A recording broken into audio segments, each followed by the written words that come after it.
Önüme bakmır ne vaxtım,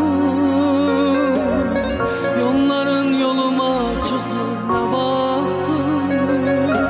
Könlüme məhəbbət axmır ne vaxtım. Ya görüşdük ya tək qaldım bilinməz. Bu həsrətdir asan bitib tükənməz. Məndən qaçmağının səbəbi nədir?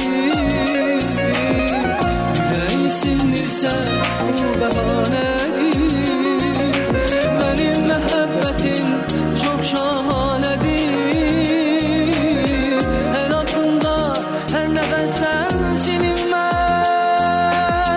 Bu həsrətdir asan bitib tükənməz. Yüreğimin parasın senindir gel. Gözlerimin kanasın senindir gel. Sözlerimin anasın senindir. Gelişine mühtacam sevgilim, dön artık ömrüme gel. Yüreğimin parasın senindir gel. Gözlerimin kanasın senindir. Sözlerimin anası senindir. Gelişine mühtacam sevgilim, dön artık ömrüme.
Sevgilim, dön artık ömrüme.